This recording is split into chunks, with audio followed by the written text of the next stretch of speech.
So for beginners class, my class, Ibu Kasir, so this is the class where those first time students that enter a kindergarten, so 6 years they just walk in into a TV, so they kind of not really knowing what is going on, you don't really know how to hold a pencil, don't really know how to write. Hold pencil, write and holding pencil is one of the main problem here for the beginners class. How much is students For my class, now they can hold, but not really. They can write because the book have dotted lines, right? So they just follow the dotted lines to make sure that they can move their hands to follow to write those alphabets. So those are very helpful. The books with dotted lines and pictures. for the problem students, for the title or types? Here we have 4-year students, 5-year students, and 6-year students. So for 6-year students, we have 2 classes, advanced and beginners. 5-year students, we have 3 classes. So one is advanced, one class is intermediate, and the last class is beginners class. So starting from beginner and then intermediate and then the advanced. Yes. So those advanced, they have been joined us since they are 4 years, so they know how the kindergarten goes, how they want to write. So to see how successful, you need to see the class lah. You need to see the level of the students. So for advanced students, how successful is the method? They recognize the alphabets and then they can write it properly. Even without the dotted line, they can trace it very beautiful. So that's for advanced class. For beginners and intermediate, how successful is when they can hold the pencil correctly and can trace the dotted line correctly. Because even though there's a dotted lines, but you know, these kids have never been to school, and perhaps they have never seen a pencil or hold a pencil for the rest of their life.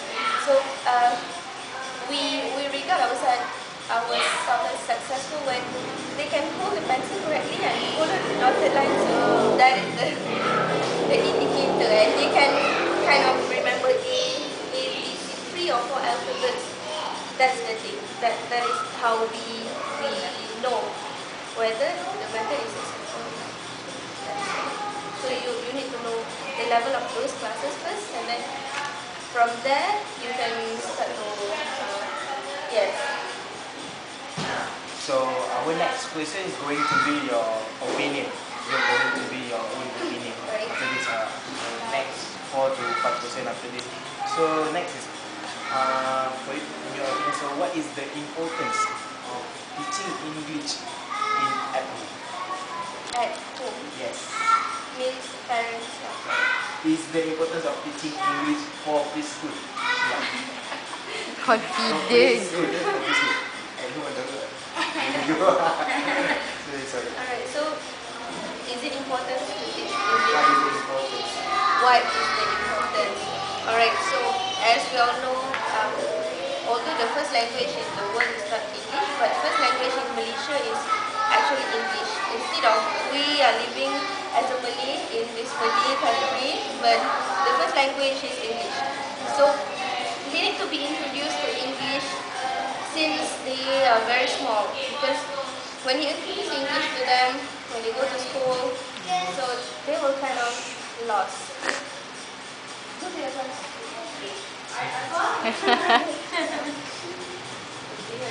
Dia pula yang Yeah, just take their breakfast. So that's it. So how important is that these are very young kids. So whatever things that you introduce to them in this stage or in this age, they will easily remember and understand and absorb, because they don't really learn a lot.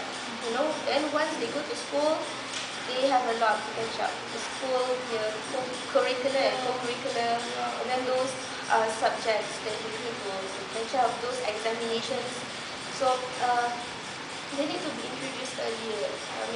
if not in the preschool, maybe parents should, try to, um, yes, play a role in introducing them, not to say to teach them English in home, no, but just introduce them to those words, food, sleep, play, eat, those kind of words, so that when they go to school or when they go to preschool, they don't really shock with the environment. Because our environment now, we use English as our, not to say daily conversation, but if you want to attend a formal kind of conversation or formal event or something, so English is very important. But for this preschool, I think 50 to 60% of them, they know English before they enter this preschool, because their parents are those that are working in MNCs organizations. Professional. Yes, because of their parents' profession. I have 2 students in my class. They don't really speak Malay. No, they don't really speak Malay, and if we say yes, if we talk in Malay with them, if we converse in Malay, so they will say, "Teacher, what are you talking about? I don't understand." Because so that's kind of environment here. That was the barrier between you and that students. So Do you think that was a barrier for you? No, we don't think so. it's not disrupt your conversation between other students. No, because our what we use English as a method of we use English instruction here. So for this whole kindergarten, everything that's Medium for them. yes, yes. So English is the medium here. So they don't really have a problem. So I don't see that much as a barrier. Like it's actually a highlight for that Yes, child. it's a barrier maybe for those kids that don't Could really not been speak. introduced with English in home. So when they go here, when we say those English instructions, when they heard their friends converse in English, so they will feel kind of, I don't know, and then they will feel macam, they feel down with themselves because they don't feel like they fit and belongs there. Because everybody is talking English, but I don't really know what they are talking about. So the barrier will be between me and those kids that don't Cannot really speak well. been introduced in English at home. So those that speak English at home, they will not have any problem. Do you encourage that students who can speak English well converse with the English students that can speak well? They are kids, right? When you put them together Together. in a group, so they will try to speak with each other. Although they don't really understand, they don't really know themselves between themselves, but they will try, and then they will start to make friends with those things. We don't really macam mana, ask them to be friends lah. They will know how to be friends by themselves. Innate social development. Yes, yes. Okay. So, do you know about other teaching methods that are available in order to teach preschool English? Other teaching methods means outside. That teaching method that you create by your own self, which is not guided by the teacher.